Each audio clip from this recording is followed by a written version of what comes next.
ఈరోజు deputy CM Pawan Kalyan గారిని, అలాగే సినిమాటోగ్రాఫర్ మినిస్టర్ కందుల దుర్గేష్ గారిని కొంతమంది సినీ నిర్మాతలు కలవడం జరిగింది. ఒకసారి సార్‌ని అడిగి తెలుసుకుందాం. సార్, మీరు గత ప్రభుత్వం అన్నారు. గత ప్రభుత్వం లాగా ఈసారి జరగదు. ఈ ప్రభుత్వంలో పెద్ద నిర్మాతలు, చిన్న నిర్మాతలు అందరూ కలిసికట్టుగా ఉంటారు. గవర్నమెంట్ కాడికి కలవాలన్నా అందరం కలిసిపోవాలి, కలుపుకొని పోవాలన్నారు. ఆ కొంతమంది ఓన్లీ బడా నిర్మాతలు మన అల్లు అరవింద్ గారైతేంది, సురేష్ బాబు గారైతేంది, దిల్ రాజు గారైతేంది ఈళ్ళే పోవడం జరిగింది. అందులో నట్టు కుమార్ గారు లేకపోవడం కొంచెం బాధగా ఉంది. మీరేమంటారు? అది మాకు సంబంధం లేదండి అసల. హ్మ్.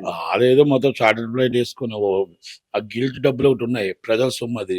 ఆ పేద నిర్మాతల సొమ్ము ఆళ్ళకొక ఎల్ఐసీకి ఇవ్వాలి. ఆళ్ళకొక ఇన్సూరెన్స్‌కి ఇవ్వరు. ఏమి ఇలాంటి ఎంజాయ్‌మెంట్‌లకి, ఇలాంటి ఎలక్షన్స్‌కి ఆటిలకి వాడుతుంటారు.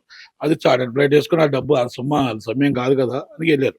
నేనేమంటున్నానంటే ప్రోటోకాల్ ప్రకారం చాంబరు, కౌన్సిలు ఒక మీటింగ్ పెట్టి, ఆ మీటింగ్‌లో మనం ఏమేమి చర్చించాలి, కొత్త గవర్నమెంట్‌కి ఏమేమి అడగాలి, కొత్త గవర్నమెంట్ ఎలాగెళ్ళాలి, ఎలాగ అభినందించాలి, ఇయన్నీ ఒక ప్రొసీజర్ ఎంతమంది ఎళ్ళాలి, మన సీఎం గారిని ఫస్ట్ ప్రోటోకాల్ సీఎం గారు, తర్వాత డిప్యూటీ సీఎం గారు, డిప్యూటీ సీఎం గారి తర్వాత లోకేష్ గారు, లోకేష్ గారి తర్వాత దుర్గేష్ గారు. ఇది ఈస్ ద ప్రోటోకాల్. అది చాంబరు, కౌన్సిలు ఆ రూల్ ప్రకారం ఎళ్తాం.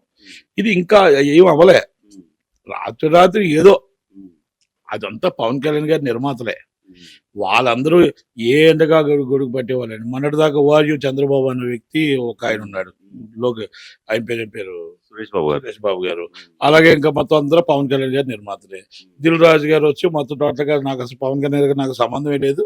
ఇది నేను ఓన్లీ నా సినిమా రిలీజ్ చేసుకోవడం, నేను నిర్మాతగా నాకు ఇవ్వండి అని చెప్పి నిరంజన్ రెడ్డి గారు వైసీపీ ఎంపీ నిరంజన్ రెడ్డి గారితో కేసు ఫైల్ చేయించి ఫైట్ చేసే వ్యక్తి.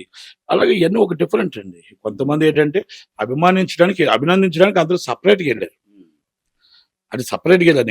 నేను ఎత్తుపడట్లేదు.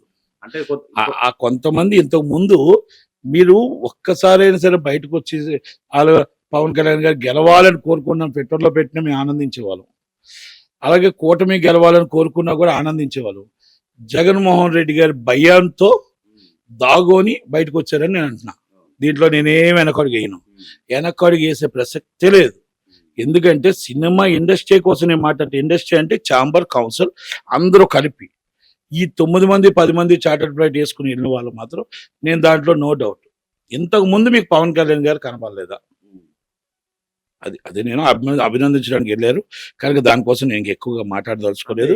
బయటకు వచ్చి మళ్ళీ అరవింద్ గారు వచ్చి ఇప్పుడు ట్రోల్స్ నడుస్తున్నాయి. వాళ్ళ అబ్బాయిని ఏదో క్షమించమని అడిగారు, ఏదో అని. తప్పది. 100% రాంగ్. ఎందుకంటే ఇండస్ట్రీలో పెద్ద వ్యక్తి, ఇండస్ట్రీకి మొత్తం టోటల్గా దిద్దురుగు అయినా. ఎందుకంటే మాకు ఇండస్ట్రీలో పెద్ద నిర్మాత కాబట్టి ఆయన కూడా వెళ్ళారు. కాకపోతే ఏంటంటే మా నాయకుడు చిరంజీవి గారు, మా సినీ పెద్ద దాసనారాయణ గారి తర్వాత చిరంజీవి గారే. అవునన్నా కాదన్నా ఆయనే. మా ఇండస్ట్రీ మీటింగ్లు పెట్టుకొని ఆయన దగ్గరికి వెళ్ళి ఆయన సలహాలు తీసుకొని ఆయన తీసుకొనే మేము వెళ్తాం. చీఫ్ మినిస్టర్ గారి దగ్గరికి, డిప్యూటీ సీఎం గారి దగ్గరికి. కాబట్టి చిరంజీవి గారిని కూడా తీసుకుని వెళ్ళుంటే బాగుండేదేమో. కాకపోతే వాళ్ళు ఇండివిజువల్గా వెళ్ళారు కాబట్టి ఎవరి కాళ్ళు వెళ్ళారు. అది నేనేమన్నానంటే అది బయట ట్రోలింగ్స్ ఏంటంటే ఇండస్ట్రీకి సంబంధించి అని వచ్చింది. ఇంకోటి దానికి క్లారిఫికేషన్ అరవింద్ గారు ఇచ్చారు. అరవింద్ గారు క్లారిఫికేషన్ ఇచ్చారు. సార్, ఇంకోటి ఇప్పుడు అశ్విన్ దత్ గారు పోయి కలవడం వల్ల కల్కి సినిమా గురించి ఇప్పుడు ఇక్కడ తెలంగాణలో సింగిల్ థియేటర్ ₹75 అండ్ మల్టీప్లెక్స్ ₹100 పెంచుకోవచ్చు అని చెప్పి అన్నారు 1 వీక్ వరకు. ఇప్పుడు కల్కి సినిమా రిలీజ్ ఉంది కాబట్టి దాని గురించి కూడా చర్చల గురించి అని అశ్విన్ దత్ గారు వెళ్ళారని అంటున్నారు. అది ఆల్రెడీ ప్రొసీజర్‌లో భాగం అండి అది. కల్కి అనే సినిమా ప్రొసీజర్‌లో బిగ్ మూవీకి ఆటోమేటిక్‌గా ఇది ప్రొసీజర్. హోమ్ సెక్రటరీ దగ్గర ఫైల్ పెడతాం. ఎఫ్‌డీసీ నుంచి హోమ్ సెక్రటరీ దగ్గర హోమ్ సెక్రటరీగా దాన్ని చూసి ఆటోమేటిక్‌గా జీవో పాస్ చేస్తారు. ఇస్ ద ప్రొసీజర్ అంతే. దానికి కలర్ దానికి ఏమీ సంబంధాలు లేవు. Small issue and rates. Already regular నడిచేదే కదా! గత సినిమా 'సలార్‌కి' ఏమిచ్చారు? అదే ఇస్తారు. అంతకుముందు 'రాధాశ్యామ్‌కి' ఏమిచ్చారు? అదే ఇస్తారు. అంతకుముందు 'గుంటూరు కారంకి' ఏమిచ్చారు? అదే ఇస్తారు. అంతే కదా! దాన్ని మనం ఏం పెద్దగా మనం చూస్తే 'ఆదిపురుషు'కి ఏమి ఇచ్చారు? అదే ఇస్తారు. మనం దానికోసం పెద్దగా పట్టించుకోవాల్సిన అవసరం. గతంలో గూడా ప్రభాస్ గారికి ఎప్పుడు ఆపలే. ఆంధ్రప్రదేశ్‌లో బాధపడింది, కష్టపడింది బాలయ్య బాబు, పవన్ కళ్యాణ్ గారే. తక్కువ సినిమాలన్నిటికి బాగానే ఎళ్ళాయి. 'పుష్ప' సినిమాకి ఆ 35 జీవో అనేది కొంచెం ఇబ్బంది పడింది. సార్, ఇంకోటంటారు సార్, యాక్చువల్‌గా 'భీమ్లా నాయక్' సినిమా రిలీజ్ అయినప్పుడు చాలా అన్యాయం జరిగింది. సినిమా రిలీజ్ కాకుండా చాలా థియేటర్స్ పరంగా చాలా ఇబ్బంది పెట్టారు. అప్పుడు ఏ ఒక్క నిర్మాత వచ్చి మాట్లాడలేదు. ఈ రోజు గెలవగానే డిప్యూటీ సీఎం అవ్వగానే పోయి కలిసారని చెప్పి ట్రోలింగ్స్ నడుస్తున్నాయి.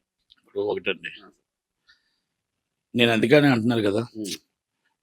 డబ్బున్నవాడు గేటు దాటి లోనకెళ్ళగలడు. ఏదైనా చెప్పగలడు, ఏదైనా చేయగలడు. మత్తు మందు ఉన్నా కూడా డబ్బుంటే సరిపోతుంది అనుకునే ఈ రాష్ట్రాలు ఉన్నంత వరకు ఏది బాగుపడదు. పేదవాడి జీవితం ఎక్కడ ఉందో అక్కడే ఆగిపోద్ది. కార్యకర్త జీవితాంతం జైల్లోనే ఒలుగుతూనే ఉంటాడు. కార్యకర్త జీవితాంతం దెబ్బలు తింటూనే ఉంటాడు. ఆ నాయకుడి కోసం దెబ్బలు తినే నాయకుడు కార్యకర్తకి జీవితంలో లైఫ్ ఉండదు. కనుక ఏ పార్టీ వాళ్ళు వచ్చినా ఏ పార్టీలో వచ్చినా కూడా ఇలాగే నడుస్తుంది. కాకపోతే పేదవాడికి ఎప్పుడు మంచి జరుగుతుంది, నిజమైన కార్యకర్తకి ఎప్పుడు న్యాయం జరుగుతుంది అనేది అది లోకేష్ గారి దాంట్లో, చంద్రబాబు గారి దాంట్లో, పవన్ కళ్యాణ్ గారి దాంట్లో న్యాయం జరుగుతుందని ఆశిస్తున్నాను. అది ఎందుకంటే మరి ఏమంటున్నా అంటే ఈ మాట్లాడితే ఇప్పుడు ఈ పార్టీ వెళ్తే ఆ పార్టీ వెళ్తే ముసుగులు మార్చే వాళ్ళకి చోటు ఉందా? పేదవాడు మన కోసం 5 సంవత్సరాలు దెబ్బలు తిని కష్టాలు పడి జైలుకి వెళ్ళి కేసులు పెట్టించుకొని వాళ్ళకి మనం ప్రాణం పెడతామా? పార్టీ మనుగడ ఈ 5 సంవత్సరాలు కాదు, లైఫ్ లాంగ్ ఇది పార్టీ మనుగడ కావాలా? పార్టీ కార్యకర్త మన జెండా మోసేవాడు కావాలా, లేకపోతే వైట్ కాలర్ నేదాలు చేసుకునే వాళ్ళు కావాలా అనేది పార్టీలు నిర్ణయించుకోవాలా. నాట్ ఓన్లీ ఈ పార్టీ అని చెప్పి ఏ పార్టీ అయినా సరే, అది కాంగ్రెస్ పార్టీ అవ్వచ్చు, ఈ పార్టీలు అవ్వచ్చు, ఏవైనా అవ్వచ్చు. కానీ ఇప్పుడు అందరూ మీరు ఇందాక అన్నట్టు చాలా మంది బాధ అనిపిస్తుంది. చాలా మంది ఇదేంటిది ఇది, అసలు ఇంతమంది కష్టపడ్డారే, అంతమంది కష్టపడ్డారు, అందరూ ఇలాగ ఎక్కడికి వెళ్ళిపోయారు వాళ్ళంతా, అసలు దెబ్బలు తింది మేము, తన్నులు తింది మేము, ఆ గేటు కాడే కాపలా కాస్తున్నామే, వీళ్ళు వచ్చి గేటు దాటి మొత్తం టోటల్గా బెంచ్ కార్డుతో లోనికి వెళ్తున్నారే, మళ్ళీ అటు వీళ్ళు కనబడితే వాళ్ళు ఆ పార్టీలో కనబడితే ఈ పార్టీలో కనబడతారు. ఎంఈబీ సచిన ఉదాహరణకు మళ్ళీ వైఎస్ టీడీపీకి వచ్చేస్తారు అంటున్నారు, మళ్ళీ జనసేనకు వస్తారు అంటున్నారు. 100 కోట్లు దోచుకొని 100 కోట్లు దాచుకొని మళ్ళీ ఫండింగ్ ఇచ్చి మళ్ళీ రావడమా? అంటే మేము ఎవరి మీద ఫైట్ చేసాం, ఎక్కడ ఫైట్ చేసాం, ఏంటిది, మా కార్యకర్తల పరిస్థితి ఏంటి అన్న ఆలోచనలో కొంతమంది ఉన్నారు. కానీ ఇది లోకేష్ గారి దాంట్లో, ఇది చంద్రబాబు గారి దాంట్లో, పవన్ కళ్యాణ్ గారి దాంట్లో అవ్వదు. కార్యకర్తగా న్యాయం జరుగుతుంది. జెండా మోసిన కార్యకర్తకి పార్టీ బలపరితం అవుతుంది. ఇబ్బంది పడే గత మాదిరి వేరు, ఇప్పుడు వేరు. ఎవరో కొంతమంది వస్తూ ఉంటారు, వచ్చిన వాళ్ళకి స్వాగతం పలకాలి, వచ్చిన వాళ్ళు పసుపు ఇచ్చిన వాళ్ళకి ఎదురుగానే వాళ్ళం కాబట్టి పసుపు ఇచ్చిన తీసుకోవాలి. అలాగైనా మాత్రాన వాళ్ళకి సపోర్ట్ చేస్తున్నారని అనుకోవాల్సిన అవసరం లేదు. దయచేసి చిన్న సినిమా నిర్మాత, పెద్ద సినిమా నిర్మాత, మిడిల్ నిర్మాత, ప్రతి కార్మికుడు, ప్రతి ఒక్కరు కూడా బాగుంటారు, నిలబడతారని మాత్రం నేను చెప్పగలుగుతాను.